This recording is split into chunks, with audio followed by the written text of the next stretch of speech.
जी हाँ, परसों सुबह 27 तारीख को सुबह 7:30 बजे सूचना मिलती है कि टपरी फाटक के पास टपरी गांव में एक डंपर पलट गया है और उसमें एक स्कूल जाने वाला बच्चा था, वो गंभीर रूप से घायल हो गया है। और तुरंत उसमें पुलिस मौके पे पहुंचती है, प्रशासनिक अधिकारी भी वहाँ पे मौके पे पहुंचते हैं। उस डंपर को वहाँ पे सीज करा लिया जाता है उस डंपर को, और उस बच्चे को अस्पताल में भेज दिया जाता है उसके ट्रीटमेंट के लिए।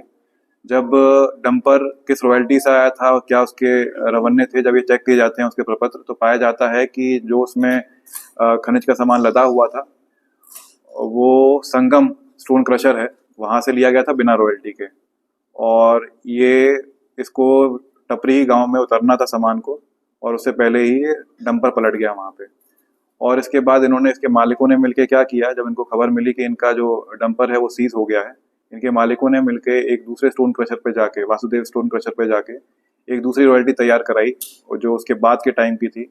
ये घटना करीब 7:30 बजे हुई है, और 8:45 की एक स्टोन क्रशर जो है उसके द्वारा, ये वासुदेव स्टोन क्रशर द्वारा एक दूसरी रॉयल्टी तैयार की जाती है। 8:45 उसमें टाइम है, जिसमें सेम ट्रक नंबर पर दिखाया जाता है कि ये इसमें सामान लदा है और ये पिलखनी के लिए इसका सामान लदा हुआ है। ये पूरी तरह घटना हुई है। तो इसमें जो मेन अभियुक्त हैं, इसमें जो ड्राइवर उस टाइम पे था, जो डंपर चला रहा था, अनस है। और जो इसका मालिक है, डंपर का मालिक परवेज ने उमर को ये गाड़ी दे रखी थी जिसमें से ये सामान की लोडिंग अनलोडिंग होती थी। जो इसमें उमर है उसका भाई है समीर, जो एक्सीडेंट में घायल भी हुआ था और वो मौके से फरार है।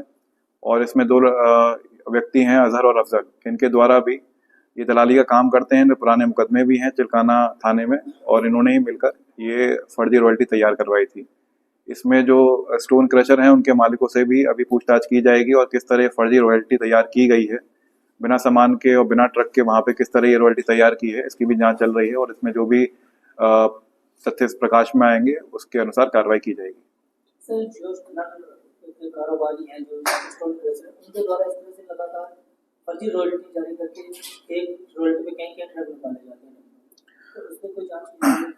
जी हाँ, जब भी ऐसे हमारे सामने केस आते हैं, खनन अधिकारी को, प्रशासन को रिपोर्ट भेज दी जाती हैं। ये जो केस काफी गंभीर था, जिसमें एक 11 साल का बच्चा गंभीर रूप से घायल हुआ था, तो इसमें पुलिस ने पूरी कार्रवाई करी है, पूरी जांच पड़ताल चल रही है।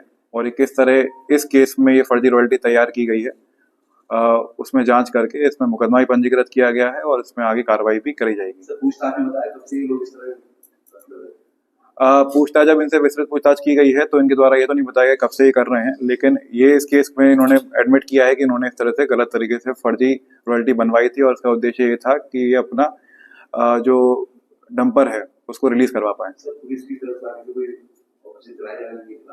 जी हाँ, बिल्कुल, जैसे मैंने आपको बताया, इस केस में एक एक जो फैक्ट्स हैं उसको, किसी के फैक्ट्स को हल्के से नहीं लिया जाएगा।